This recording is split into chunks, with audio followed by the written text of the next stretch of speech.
ئەگەر یەکێتی و گۆڕان شەڕ بکەن سلێمانی تێکەچێ، ئەگەر یەکێتی و پارتی بیکەن کوردستان تێکەچێ، ئەگەر پەکەکە و پارتی بیکەن هەر چوار پارچەی کوردستان تێکەچێ. بۆیە ئەوە کارێکی مەترسیدارە، ئەبێ هەموو بە هەموو گەل لەگەڵ ئەوەیە بێ ڕێگری بکات و بەرپرسان بەتابەتی بەرپرسانی پارتی دیموکراتی کوردستان ئاگادار بکرێنەوە لەو پەیامەی کە کاتی خۆیدایان کە شەڕی براکوژی ناکەن، نەفرەت لە شەڕی براکوژیەکەن و ئەبێ ئێمەش ڕێگر بین و هاندەر نەبین بۆ ئەو شەڕە. لەبەرەوە ئەو شەڕا یەکەم ئامانجی تورکیایە کە دەیەوێت گەلی کورد خۆی لە ناو خۆیدا بە شەڕ بدات و ئەوە کارەساتێکی گەورەیە و من بۆ خۆم هاوکاری هەر هێزێکی داگیر کرد بە شەرمەزاری دەزانم چ تورکیا بێت چی ئێران بێت و پێویستە گەلی کورد لەبەرەوەی گەلی کورد لە ژێرەوە لە بنکەوە یەکگرتووە لە ناو خۆیانە لەگەڵ خۆیدا ئەوە ڕووداوەکانی ڕۆژهەڵاتی کوردستان تا پێش بزانە خەڵک چەنێ بە حەماسەتەوە پشتیوانی دەکات، ئەوە ڕووداوەکانی ڕۆژاوای کوردستان باکووری کوردستان.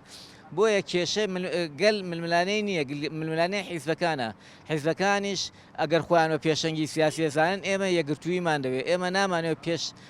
داگیرکەران بکەون و چاوساخی بۆ داگیرکەران بکرێت و تەنانەت پێویستیشە لە باشووری کوردستان حکوومەتی هەرێمی کوردستان لەسەر ئەوەی کە ئاسمانی کوردستان بۆ درونەکانی تورکیا و ئێران بەکاردێنێت ڕێگری بکرێتەوە پەیماننامەی نێودەوڵەتیە لەم بارەیەوە. درۆن چەکە چەکێکی ئاسمانیە، بۆی نییە ڕژێمە مەترسیترین شت ئەوەیە کە هاوکاری بێگانە بکرێت و مەترسیترین شتیش ئەوەیە کە ئێمە پێش ڕووداوەکان بکەوین هانی شەڕی براکوژی بدەین. پێویستە ڕێگە لەمە بگرترێت و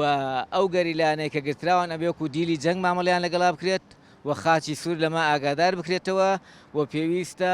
سەلامەتیان پارێزراو بێت. لەبەرەوەی دیلی جەنگیش مافی خۆی هەیە، حقوقی خۆی هەیە بەپێی یاسای نێودەوڵەتی، بەپێی یاسای ئەگەر پارتی دەست پێشخەرە بێت شەرمەزار کرێت. بەڵام لە هەمان کاتیشدا ئێمە لەم کاتەیە پێویستیمان بە پزیشکە نەک بە دادوەر، پێویستمان بەوەیە گەلەکەمان لەم کاتەدا کە جیهان بەرەو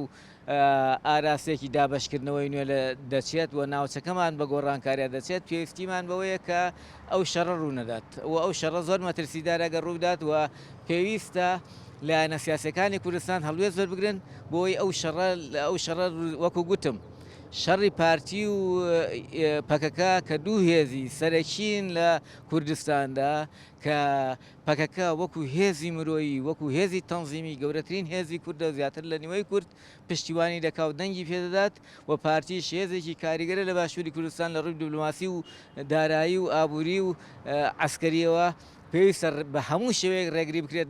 لەو شەڕە نەگریسە کە لە نێوان ئەم دوولانەیە و هەر کەسێک دەست پێشخەری کرد لەسەرەوە بەرامبەر بە مێژوو، بەرامبەر بە گەلی کورد و بەرامبەر بە مرۆڤایەتی و بەرامبەر بە ئینسانێت تاوانبارە.